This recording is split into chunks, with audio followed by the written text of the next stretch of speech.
Good afternoon.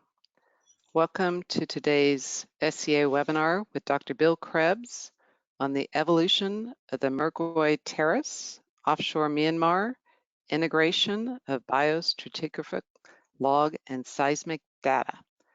Before we start today's presentation, we'd like to ask a few questions about our audience. And so I will be sharing some polling questions with you momentarily. So the first question is, what is your primary discipline? So we'd like to know if you are experienced in petroleum engineering, geoscience, facility engineering, petrophysics, or other. And responses are starting to come in. Thanks for those of you who voted. So far, it looks like we have quite a few geoscientists in the audience.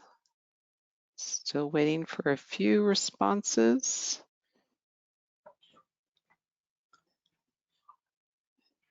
Okay, I'm going to go ahead and close it. We haven't heard from all of you yet, but I will share the response from those who voted. All of you are geoscientists. So let's ask the next question. And this is, how many years of full-time experience do you have in the upstream oil and gas industry? So maybe this is an easier question. We're getting quicker responses on this one. And we have quite a range of experience from 1 year to over 30 years. And it looks like most of you have voted, so I'm going to go ahead and share those results. We have 50% in the 1 to 10 year range, 17 at the 11 to 20 year range, and 33% of you have over 30 years experience. So I'm going to go ahead and hide that. And I would like to remind you today that before I introduce Bill Krebs, I'd like to remind you that you will be muted throughout the presentation, but you can ask questions using the GoToWebinar question feature, and we'll cover the questions at the end of the presentation, and you will be anonymous. So welcome to today's SCA webinar with Dr. Bill Krebs on the evolution of the Mergui Terrace offshore Myanmar, the integration of biostratigraphic log and seismic data. So Bill graduated with a geology degree from UCLA and received his PhD in geology from UC Davis. He has worked as a geologic consultant. He has a specialty in the topic of biostratigraphy, and he's used that throughout the world for well and regional correlations, paleoenvironmental analysis, depositional and basin modeling, sequence stratigraphy, and chronostratigraphy. He has over 30 years experience in the industry and has worked around the world for a number of different employers in a number of different countries in different depositional environments. He's done field work in a number of continents, and he's taught seminars all over the world. He's published and written numerous papers on this application of microfossils to stratigraphic research. And for SCA, Dr. Krebs teaches the following course: Applied Biostratigraphy in Oil and Gas Exploration and Production. And that class will be offered this year due to COVID-19 in our live online format. And so that means it's in half days. In the United States, those are mornings, but that might work for those of you who are in Asia in the evenings, December 7th through 9th, 2020. And you can see a description of the course here. The learning outcomes are listed, and registration is open. You can register today if you're interested. We do have discounts available for those of you who are in a career transition. We can bring training courses such as this one to your own location if you would like, or you could schedule a live online class privately for your company. Just contact us and we'll see how we can come up with something that works for you and your company. And I also want to mention that our next webinar for November is Jim Brennecke, and Jim will be talking about a topic, atypical hydrocarbon water contacts, perched water, and tilted hydrocarbon water contacts that is derived from the new version of the book that we use in applied subsurface geologic mapping. It's out recently in its 3rd edition, and perhaps you caught the book launch that we broadcast during the ACE conference held by APG recently. So look forward to that next webinar that's in November. And turn to SEA for all your needs, whether it's consulting, direct hire, projects and studies, or of course, training. And so without further ado, I'm going to give Bill the presentation rights and let you take it away, Bill. Okay, Susan, thank you very much. You're welcome. We'll get underway here in just a moment.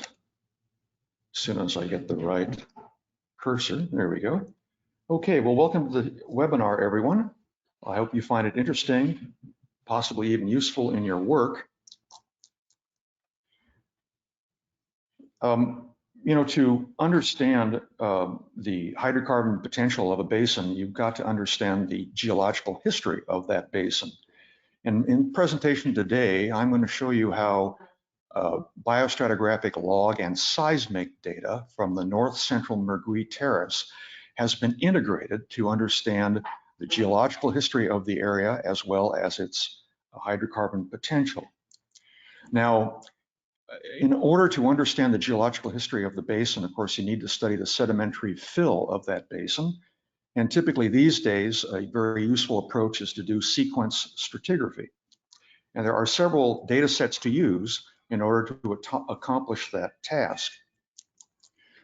One, of course, is to use fine quality seismic data to recognize reflectors with similar attributes, to bundle them together, to identify a sequence or package, and then to draw boundaries between these sequences. And you end up doing then, of course, seismic stratigraphy. And this is an example from offshore Morocco, which at this time had not yet been drilled. So it's fine quality data. It's obviously essential for exploration these days. On the downside, however, it gives you no information on the ages, the geological ages of these rock sequences. That can be had, of course, if you drill through this rock, or if you can somehow relate these rocks to outcrops on shore. Nonetheless, a very useful, indispensable tool for modern exploration. Another approach in smaller areas, for example, this is the Bumi field in the Malay Basin, you can use wireline logs, particularly the gamma ray log is useful. You identify your sequence boundaries, and then you correlate these sequence boundaries and you engage in sequence stratigraphy. So also a very useful tool used quite often, particularly in smaller areas.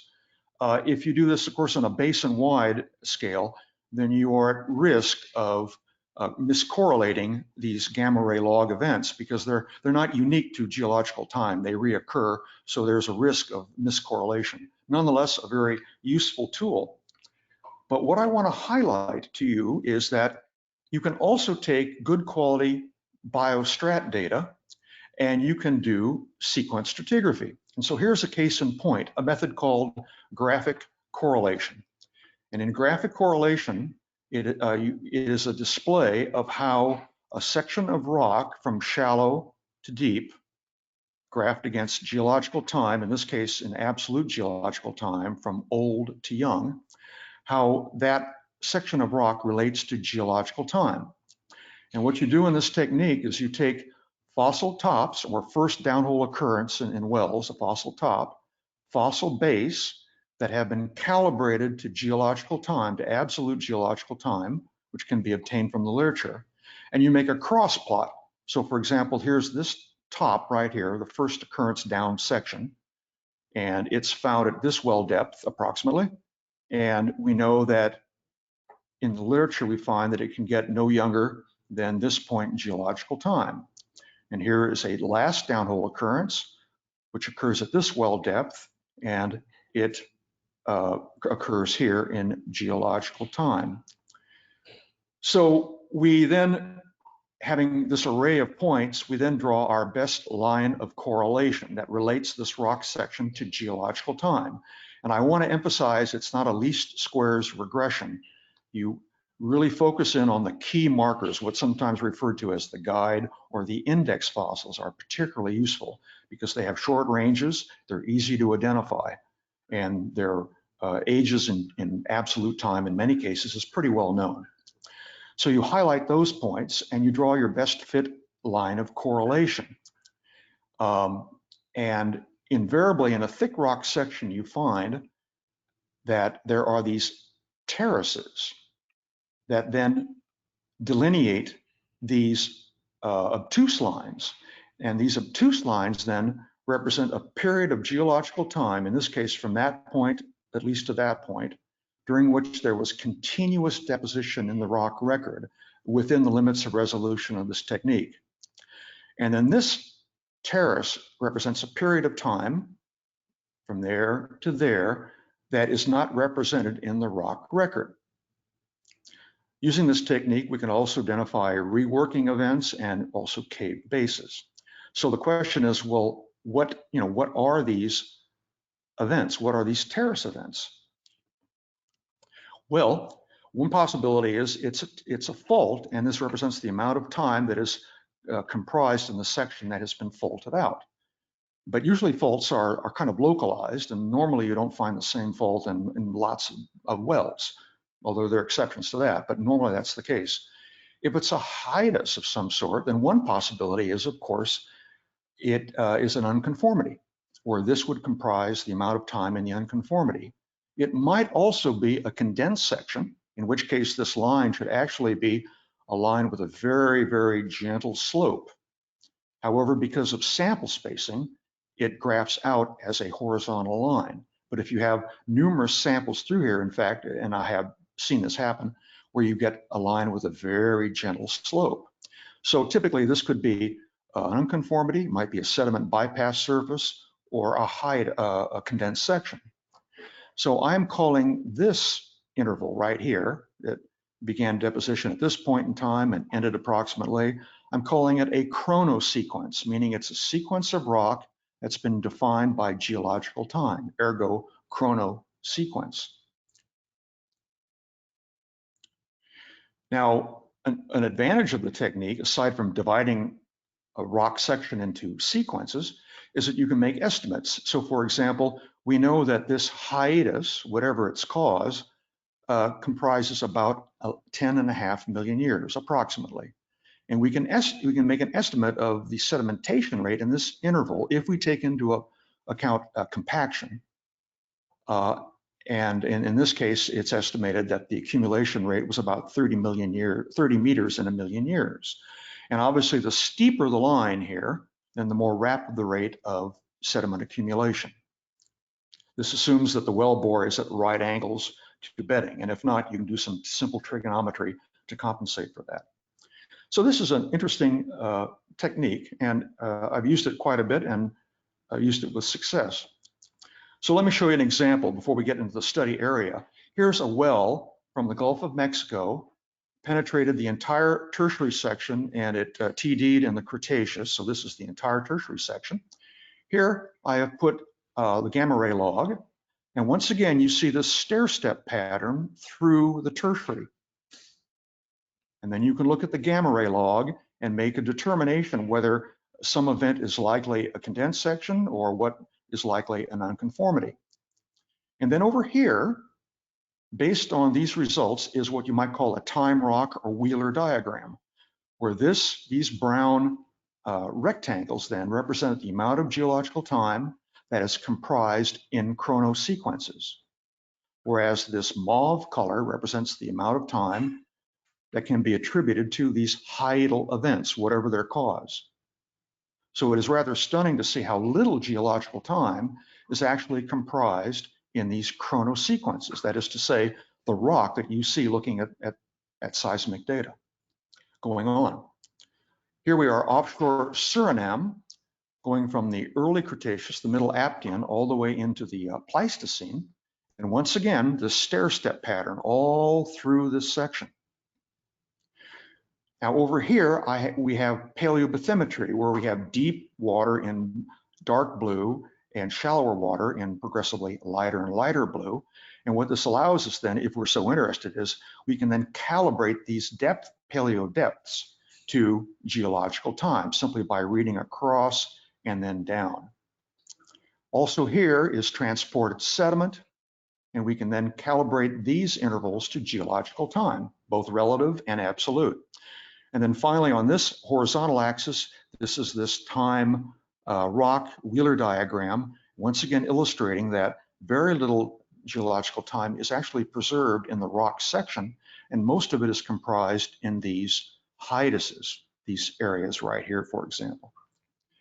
Okay, one more example, this time from the Grand Banks of Nova Scotia, from the Jurassic all the way up into the Quaternary. Stair-step pattern as before. There's paleobathymetry that more or less records the opening of the North Atlantic, the rifting of the North Atlantic, shallow water here, getting deeper water, quite deep here, and then shallowing up to the present day. We can calibrate this then to geological time. Here, sediment transport intervals in yellow, calibrate those to geological time. And then lastly, over here is this time rock Wheeler diagram, where once again we find that relatively small amounts of geological time are preserved in the rock record. Most of geological time is to be found in these hydal events, whatever their origins. Okay.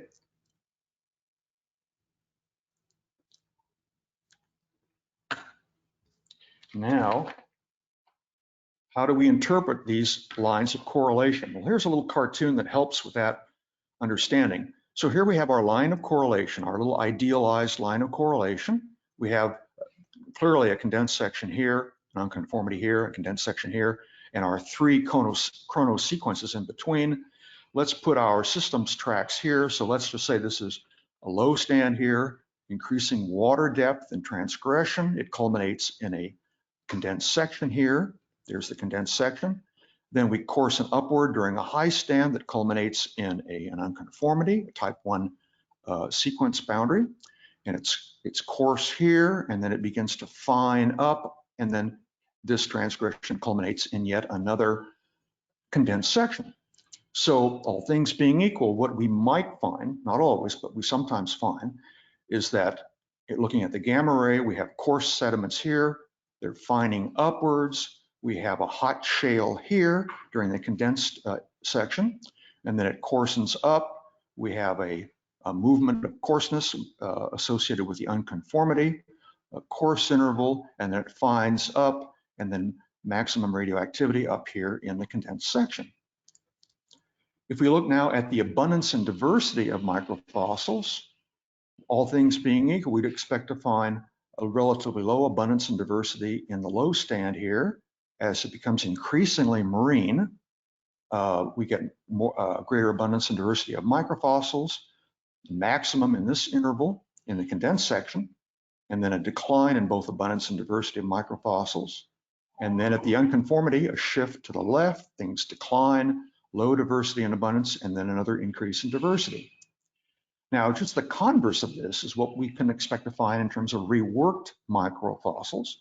Here, more reworked microfossils, a decline as things become during a transgression, relatively few during maximum transgression, high stand, a greater number of reworked microfossils, the greatest number perhaps in the low stand, and then a decline in the number of microfossils that are reworked up in this transgressive interval. So we can use these to evaluate the meaning, the significance of this line of correlation. Okay, at last, let's turn our attention to the study area. So here we are offshore Myanmar. There's the Moatama Basin, and the Mergui Terrace is that terrace you see just to the east of this basin. And I'll be focused then on the north central part of this terrace. Now here is a diagram of the tectonostratigraphy of the basin. We begin at the bottom with a crystalline basement of uncertain age. On top of that, there's an unconformity or a non-conformity if you prefer. And in the southern part of the terrace, of the Mergui Terrace, there is a pre-rift section that is not found in our study, in this study area, but in the south it is. There is some evidence of coal and possibly lacustrine source rock, but this is found in the south of the Mergui Terrace, not in the northern area of this study. On top of that, we have another unconformity. We have syn-rift section consisting of lots of coarse clastics, another unconformity on that, and then a post-rift section with a potential source and a seal at its base. Age of this is uncertain through here. This is pretty well known to be, as you will see, a late tertiary in age. So this study, the tectonic stratigraphy, is we have the crystalline basement, which was penetrated in some wells, and then we have the syn-rift section and the post-rift section on top of that. Okay, well, I had 9 wells to examine good quality biostratigraphic data. And I am going to begin by focusing on the M1 well, this well right here. So you see here is the onshore area, here's some offshore islands, and bathymetry is increasing, going to the west rather markedly, 50 meters, 100 meters, 200, 500, and then it really gets quite deep quickly. But let's focus first on this well. So here's the Biostrat report that I got with the well using the standard zones for foraminifera and calcareous nanofossils. And there was some conflict between the two results. And then I've highlighted in red the amount of uncertainty associated with these determinations. So it's really, there's quite a bit of uncertainty. And then what was done is, as best as could be done, they then integrated these results to get this, this conclusion here, this consensus, this integration. And once again, it highlights the uncertainty with this zonal approach. And this is of some use, I think it's of some limited use. You can mark off a vertical column with these ages, and that's of some use, but it gives you no information about on-sequence stratigraphy, none. So I took the same data for that well, and here's the well section from shallow to deep and measured depth, and then geological time, relative and absolute, from the late Oligocene on through the Quaternary. I plot my tops as crosses, my reworked tops as red crosses, bases as squares, planktonic forams in red, benthic in orange, and calcareous nanofossils. So I plot out all the points, I do all my analysis, and once again, I find this characteristic stair-step pattern all the way from the base of the middle Miocene and the late early Miocene on up into the Quaternary. And then I've posted here a variety of logs, and I've analyzed these logs, and I also look at seismic data.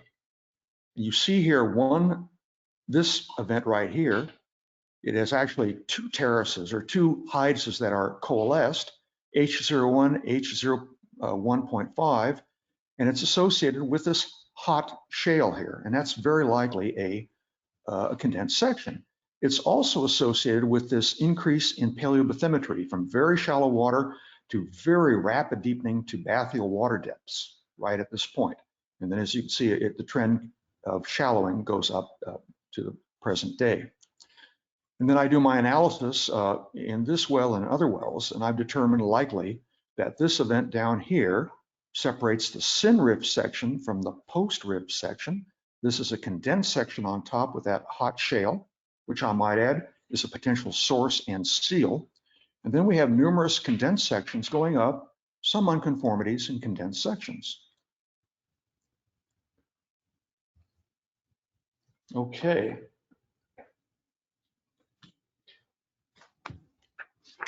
And so let's integrate that into seismic data.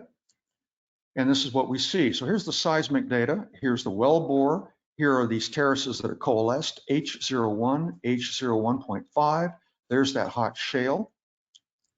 And then we have some erosional events up here, which I think you can see at this point. And this is how it correlates. So these provide key tie points in your seismic analysis that have sequence stratigraphic significance. They're not random, they're not arbitrary.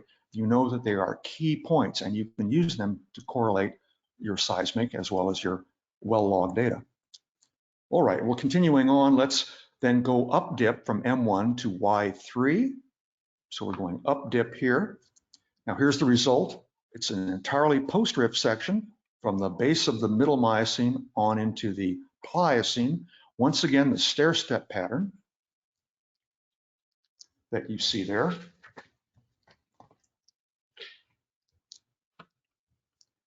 And the well logs are not posted here, but you can see this increasing water depth beginning at about this point, culminating here, and then it shallows up to the top. And you'll notice right here how H05 and H06, which are unconformities, how they are separated in the previous well, the M1 well. Here they're coalesced. And here you see that illustrated at this point. So here's our previous well, the M1 well. It's separated by a chronosequence, and here they're coalesced. And here you can see a thick section, a chronosequence between H2 and H3, and how it thins down dramatically here. Here there's a small little chronosequence between these two events, and here they are coalesced at that point. And in seismic, here's from west to east, from M1 to Y1. Here are these key tie points, the gamma log posted there. And you can see how then these two events, which are likely unconformities, they coalesce up here at that point, but they are separated by section here. And then these two events down here, which are likely condensed sections, they are coalesced up upon this high in M1. So these are key tie points in analyzing this and other basins as well. All right, and let's go on to M1 and go south along depositional strike to Y2. And here's the result for the Y2 well, which penetrated solely a post-rift section. And once again, it goes probably from the early Miocene up into the Pliocene, the early Pliocene. Here, these two terraces are coalesced. They're separated in the M1 well. And once again, you have a dramatic increase in bathymetry associated with these older condensed sections. So here you have H3 and H4 that are separated in the M1 well, but they are coalesced in the Y2 well.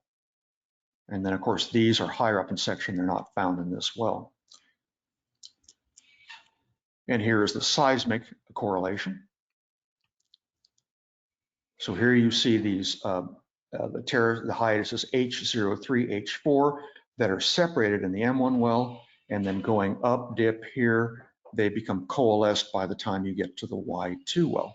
So this aids in your interpretation. You can examine the seismic looking for truncations and get an idea of whether you're dealing with likely an erosional event or a condensed section. All right, well, continuing on in this process, some of the other wells. The Y1 well, it penetrated a post-rift section and some of the syn-rift section, and it reached total depth in the crystalline basement. And once again, these same hiatal events, these same hiatuses, sometimes coalesced, as in this case, sometimes not. And once again, this increase in paleobathymetry at the base of the post-rift section. The D1 well also penetrated into the crystalline basement, a very thin syn-rift section, and then a thicker post-rift section. Once again, the stair-step pattern with these terraces that by now you're familiar with. And then of course, this pattern of sudden subsidence and inundation associated with condensed sections. Y4 well, same pattern of terraces and same pattern of very rapid subsidence and inundation, geologically speaking. Now this well, it's quite a deep well. It drilled past 12,000 feet. but it barely got into the late Miocene, but a very, very thick, as you can see here, very rapidly deposited Pliocene section. And here's paleobathymetry. It's getting shallower, stepwise, getting shallower going up section.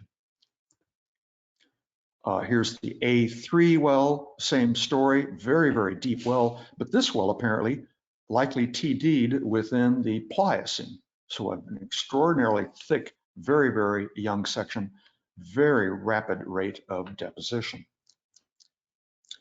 The A1 well, something similar, a rather deep well, never apparently left the Pliocene, very rapid rate of deposition.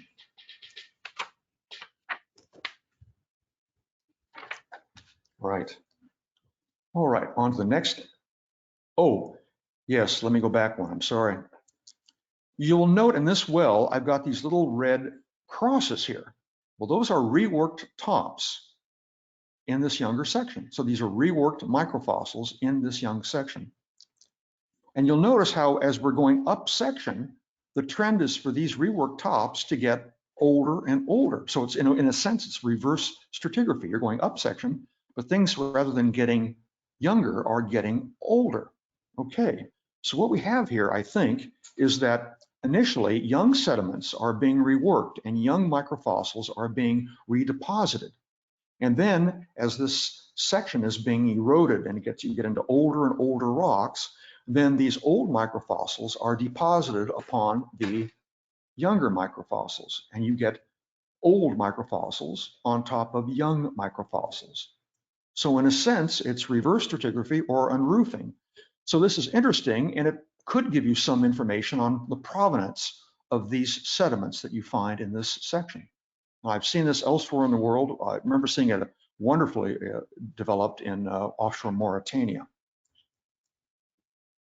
Okay, so I take all these lines of correlation and I then post them on the same axes, vertical and horizontal. And in doing so, I create what's called a nomogram. So this is a graphic correlation nomogram. And here are all of these 9 wells that are color-coded. And here are all the lines of correlation that you've just seen. All right. So here's our synrift section down here.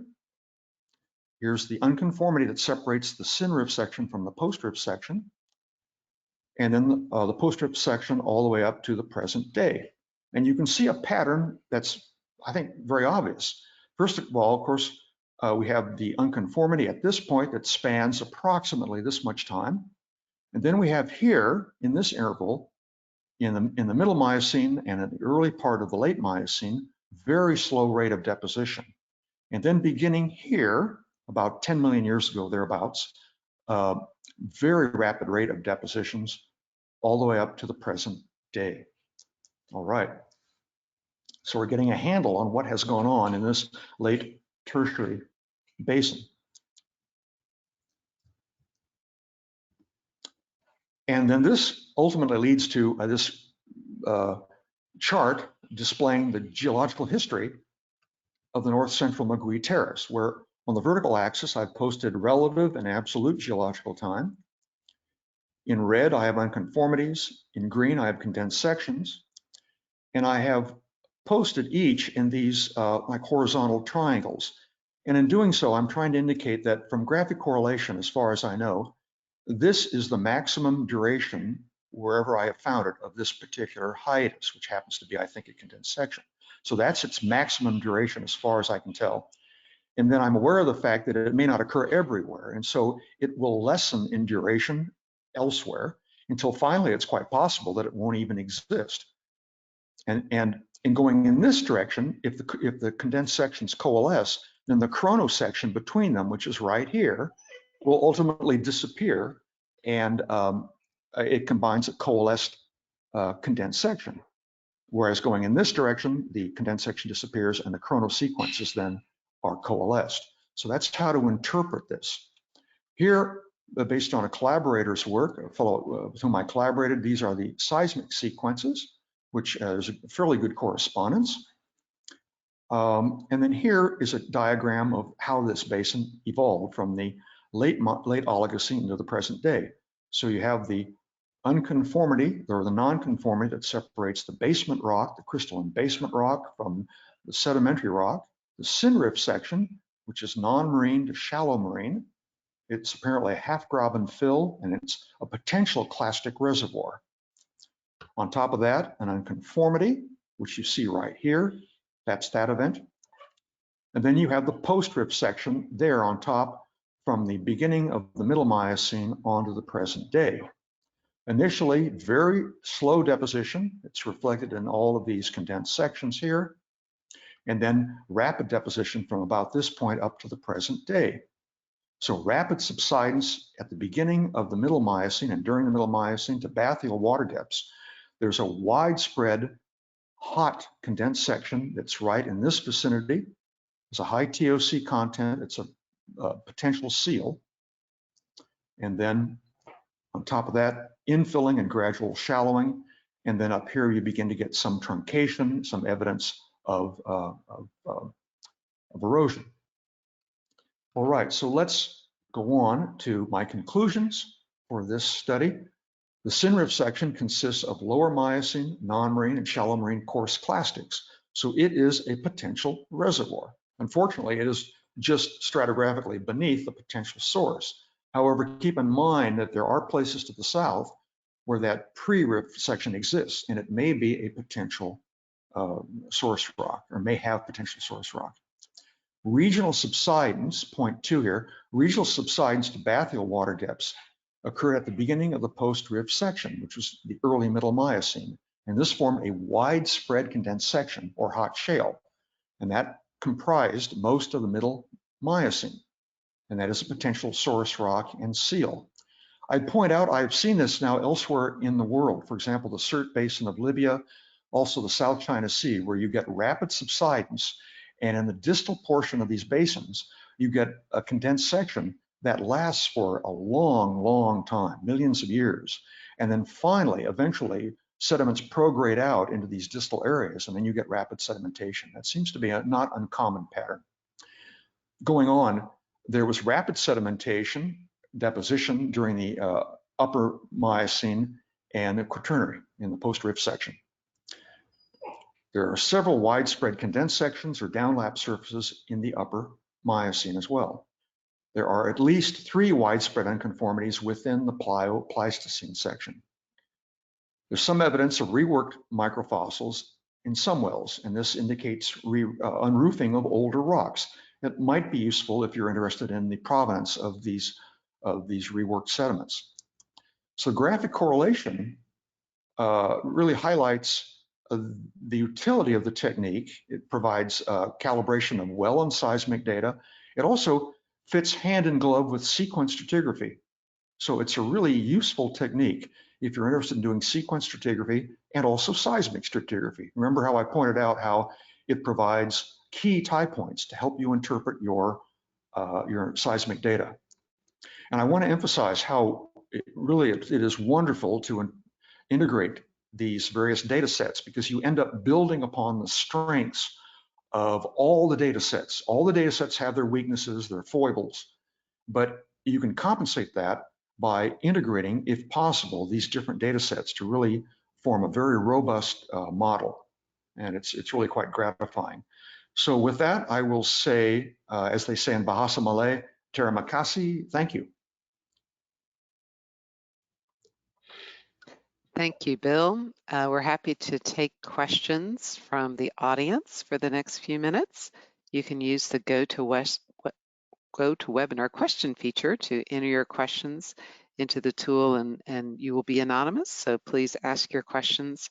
And I want to remind all our attendees that after today's webinar, you'll receive a link to a recording of the webinar, an evaluation form, a link to register for applied biostratigraphy in oil and gas exploration and production, which is scheduled live online December 7th through 9th.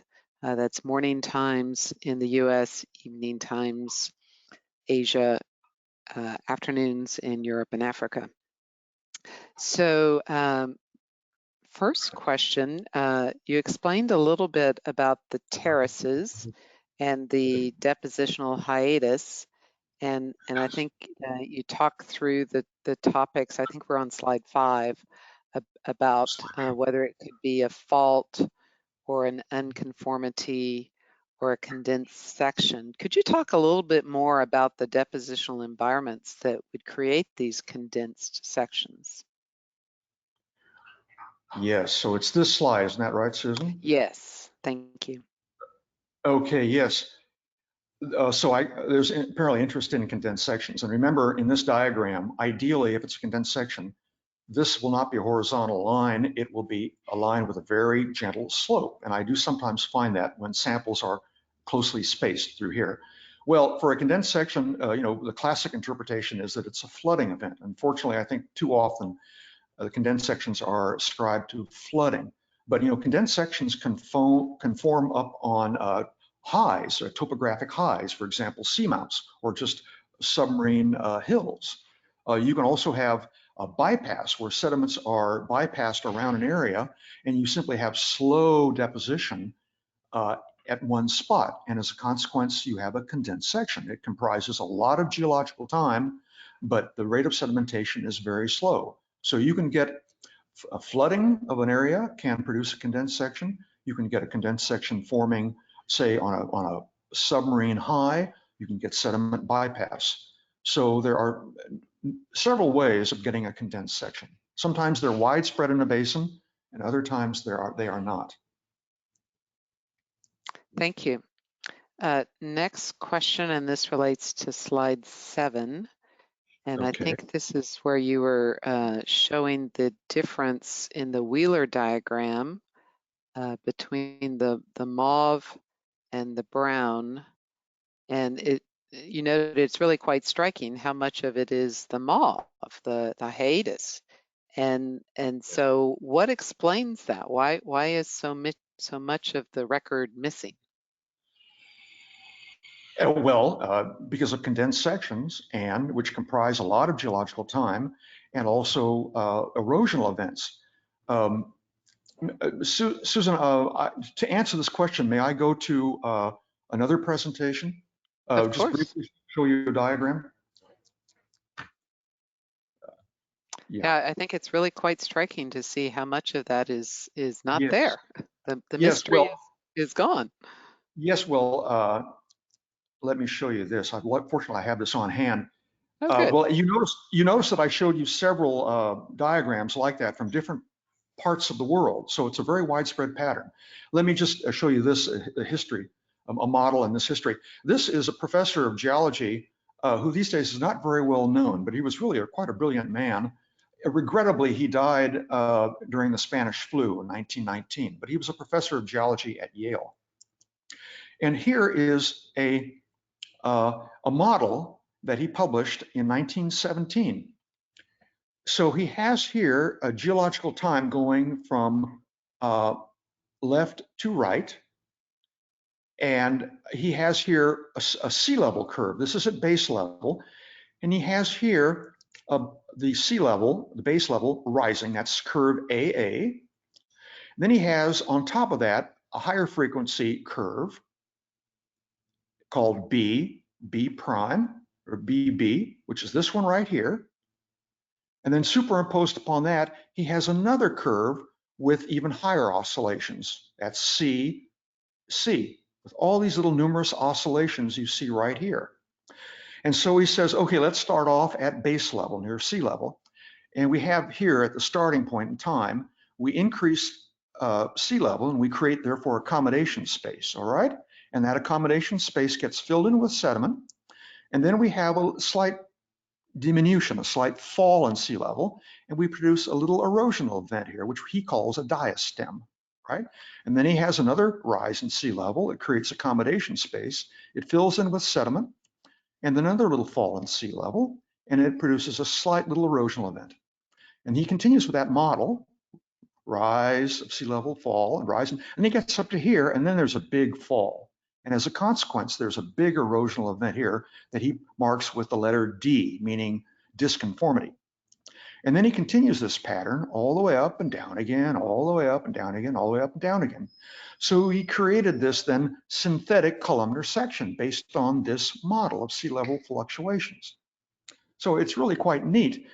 And what I want to point out to you is the similarity. Oh, then in this diagram right here, he then posts this time rock or Wheeler diagram from old to young, where the black sections here, these black rectangles, symbolize the amount of time comprised in a rock section, and the white spaces, the white areas, signify the amount of time that's comprised in the missing section, or if you will, in the time not represented in the rock section. And in this model, he calculates that approximately 17% of geological time, only 17%, is preserved in the rock record. So this is sort of a deterministic model. And for 1917, 103 years ago, it was really, in my opinion, way ahead of its time. And it's Pretty very interesting remarkable. study, yeah. And then if you were to do graphic correlation on this, you might get this result, where these little fluctuations, these so-called diastems, would not be detectable. But you might be able to detect these diastems because of they're of longer duration, you see. So you might get a graphic correlation plot that looks like that. Okay. So when you stand at the edge of the Grand Canyon and you look down and you think, you're standing up in the Kaibab limestone and you think the Permian Kaibab, and you look down the Grand Canyon, you think, wow, I'm looking at all the Paleozoic time in this rock section. But in fact, you're probably looking at relatively small amount of time that's preserved in that rock section. It's just full of unconformities, probably not so many condensed sections, but just riddled with unconformities that comprise most of the geological time. And here in the M1 well, I wanted to show this to you. So I have here seismic data, sea level, and geological time. So here on this diagram, I've actually taken the seismic data and I've compressed it to fit in with geological time. And then I've hung it against geological time. And here are these unconformities with the red dots, and these are the condensed sections in this these green dots. Okay. And when you do a calculation of how much time is comprised in the seismic rock that you see, and in the hiatuses, in the condensed sections, and in the unconformities, you find that about a little over 15% of geological time is preserved in the seismic data, about 12% in the unconformities. And look at this, a little less than 2/3 of geological time is comprised in condensed sections. So once again, this is not at sea level, this is at greater depth and relatively small amount of geological time. Well, this is what? This is almost 16. Remember, the barrel diagram was about 17%, and this is about 15%. So it's not that far off.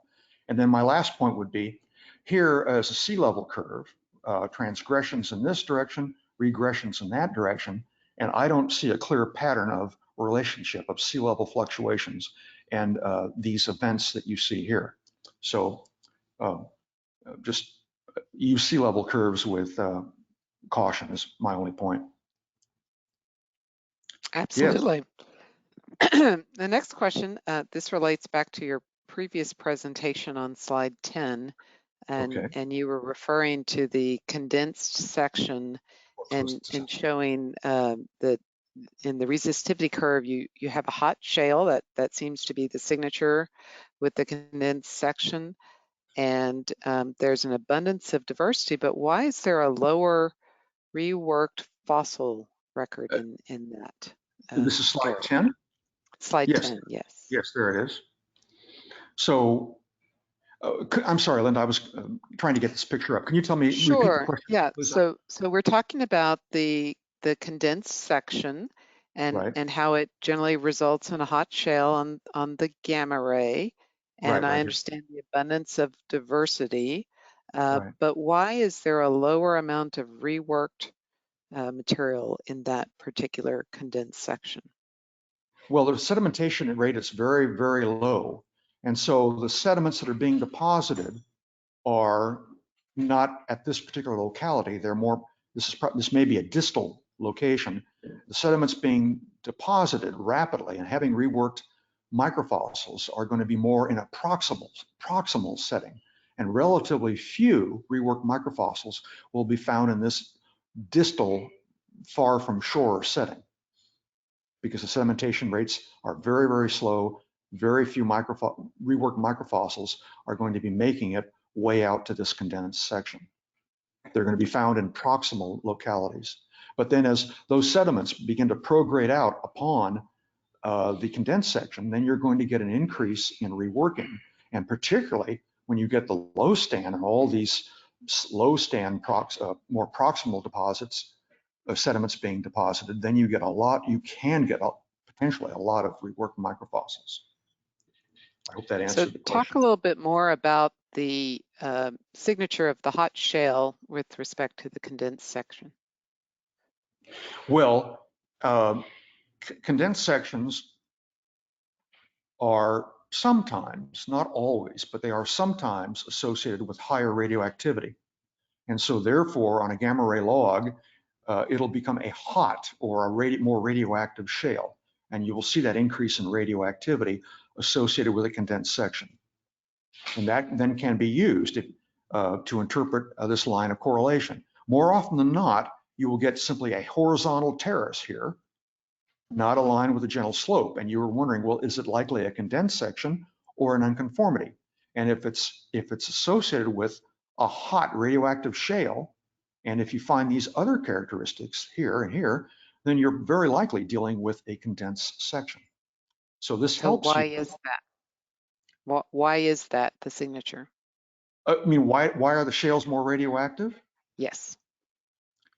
Well, they're generally finer grained sediments, and I think that you have the opportunity to get more metalliferous metal cations developed, manganese, iron, phosphorus, and they're concentrated. They're not diluted in a thick section of sediment. They're diluted, they're fine grained, and they're concentrated in a thin interval. And because you get all of these metallic compounds, it tends to be more radioactive. Whereas in these thicker sections, those minerals may be present, but they are diluted in a greater volume of sediment. Thank you. And then I think you were relating the higher paleobathymetry with the older condensed section. Why do you see this type of subsidence occurring? Is there a slide in particular I should refer to? I don't have a slide number. It was okay. Let me see. Towards the end, as you were showing the scroll down to bathymetry track. Scroll down. Just a second, 1 second. Oh yeah, there I go. Okay, thank you. All right, let me see if I can find a relevant slide. Maybe it's the M1 slide. That was probably the best one. Yeah, okay. Right here. Yes. Yeah, here it's conspicuous. So here is the unconformity, this event right there, with all these coarse sediments. And this is the Sinriff section with coarse clastics. And then you have this, basically it's coalesced condensed sections. They're separated elsewhere, but here they're up on a high, so they're coalesced together. And you can see how right here, it's this hot shale, this very radioactive shale. And this is a widespread feature in this area of the Mergui Terrace. It's associated, always associated with the base of the post-rift section. So the Sinriff section is down here. This is the post-rift section, and it's always at its base. Now, I do not know enough of the tectonic history of the basin to tell you why there was rapid subsidence at that point. I know that India, to the east, had plowed into Asia, I think hard docking in the Eocene. And the consequences of that carried into the upper tertiary. And it may be that, I think undoubtedly, that had an effect here on the Mergui Terrace. But I'm not a structural geologist. I am not real familiar, quite frankly, with the tectonic history. But there was rapid subsidence here. And it's, as I said before earlier, I've seen that in other basins around the world where you get very, very, geologically speaking, very rapid subsidence, the formation of a condensed section that persists for millions of years. And then upon that, sediments prograde rapidly over this condensed section. Thank you. Could you talk a little bit more about the phenomena of unroofing? And I think you referred to that as reverse stratigraphy. Yes, let me find that slide. It was towards the bottom. Yeah. Yeah, towards the end there. Yeah, here it is right here. Yeah, and as I say, I've seen this elsewhere in the world. I found just wonderful examples in offshore Mauritania, where you get these waves, clouds. So they appear on a graphic correlation plot as clouds of reworking. It's really, I think, interesting. Well, here we have this well, a rather deep section, but it never got very old. It TD'd in the Pliocene, apparently. And the tops that are in place, I believe, are the crosses that you see here in black. The bases, or the last downhole occurrences, are these squares. But then I've identified all of these red tops here that are really very much out of place. I have here, way over here, a Cretaceous top in what is actually a Pliocene section, so it's way out of place. And I have another Cretaceous top way at the top of this section up there. But in between, I've got older tertiary tops going up here.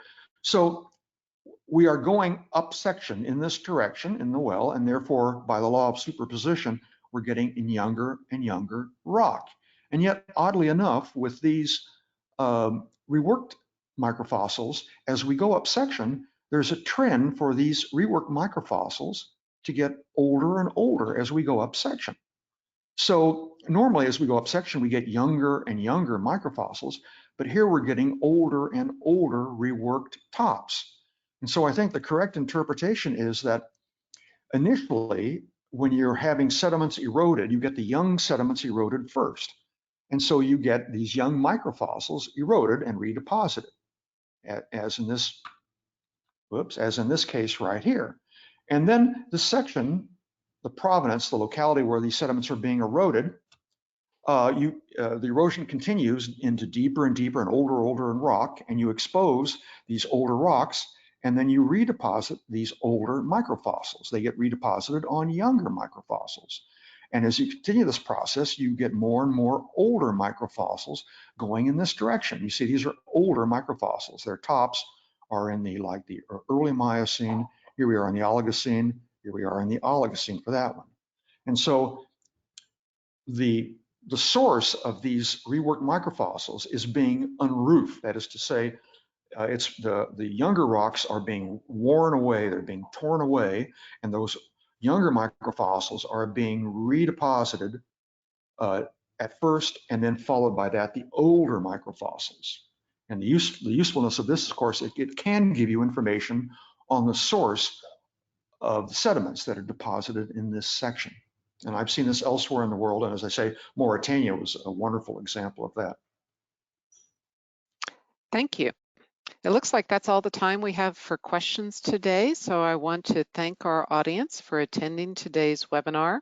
Later today, you'll receive a link to the recording of the webinar, an evaluation form, a link to register for applied biostratigraphy in oil and gas exploration and production, scheduled live online with Dr. Bill Krebs, September 7th through 9th, 8 a.m. to 12 a.m. in Central Time Zones.